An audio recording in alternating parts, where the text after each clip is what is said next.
नमस्कार, मैं नेहा और आप देख रहे हैं नवजीवन न्यूज़।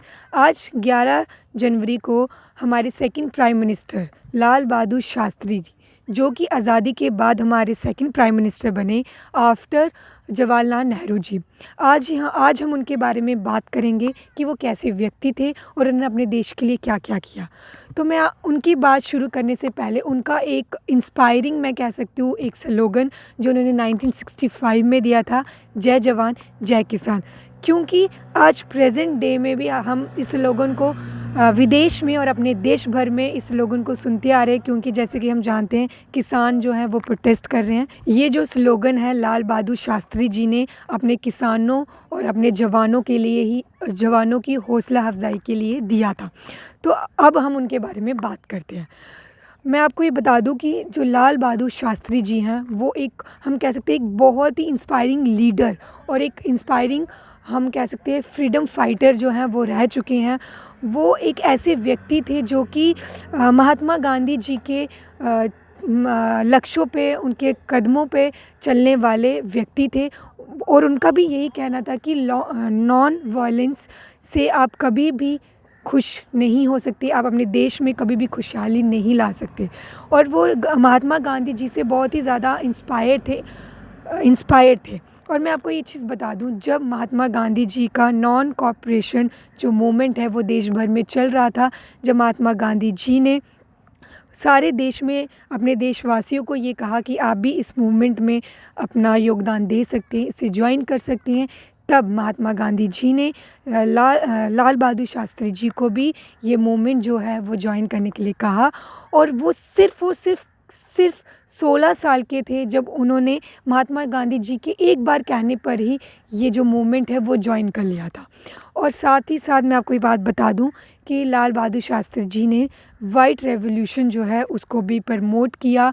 जो मिल्क प्रोडक्ट्स थे उनको प्रमोट किया, कहा कि जो मिल्क प्रोडक्शन जो है वो उनको इंक्रीज़ किया जाए। और उन्होंने अमूल मिल्क जो उस टाइम भी हम कह सकते हैं इस्टेब्लिश थी, उसको प्रमोट किया। और उन्होंने नेशनल डेयरी डेवलपमेंट बोर्ड जो है वो उस टाइम पे क्रिएट किया। तो हम बात करते हैं कि जब वो 1964 में हमारे सेकंड प्राइम मिनिस्टर बने, उसके ही अगले साल 1965 में, फिर मैं कह रही हूँ 1965 में इंडिया और पाकिस्तान में वॉर जो है वो स्टार्ट हो गया, जिसकी वजह से हमारे देश की जो हालत है वो काफ़ी ज़्यादा ख़राब हो गई थी। हमारे देश में खाने की सबसे ज़्यादा कमी हो गई थी उस टाइम। और हमारे जो हम कह सकते हैं उस टाइम हमारे जो प्राइम मिनिस्टर थे वो एक ऐसे हम कह सकते हैं कि उनका दिल मतलब इतना हम कह सकते हैं बहुत ही अच्छा था।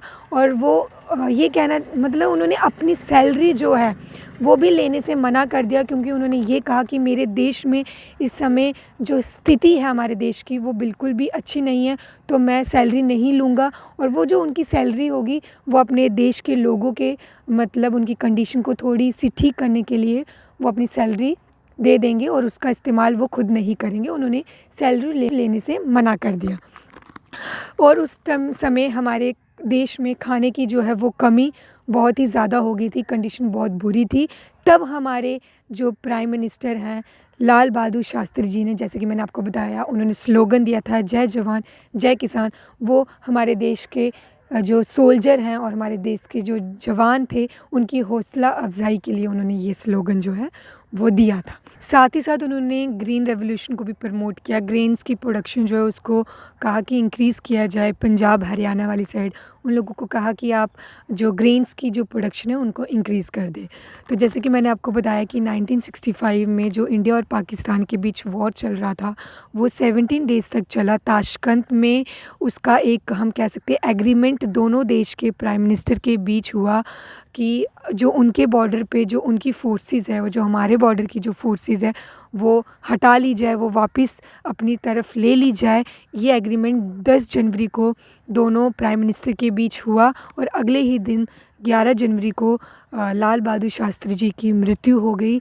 और सोर्सेस का ये कहना है, और हम जहाँ तक सुनने में आता है कि यही माना जाता है कि उनका जो डेथ का जो रीज़न था वो ये था कि उनको हार्ट अटैक आ गया। लेकिन उनके जो फैमिली मेम्बर्स हैं वो इस बात से बिल्कुल भी एग्री नहीं करते, बिल्कुल सहमत नहीं है। और उनकी जो डेथ है वो एक मिस्ट्री हम कह सकते हैं, वो मिस्ट्री की तरह रह गई, बन के रह गई। तो बस यही कहना चाहेंगे अंत में कि जो लाल बहादुर शास्त्री जी थे वो हमारे देश के लिए एक फ्रीडम फाइटर और एक इंस्पिरेशनल लीडर जो थे वो अपने देश के लिए थे, और उन्होंने अपने देश के लिए बहुत कुछ किया। तो इसी के साथ मैं अब अपनी वाणी को आराम दूंगी। इसी तरह के लिए अपडेट्स के लिए देखते रहिए NH1 न्यूज़।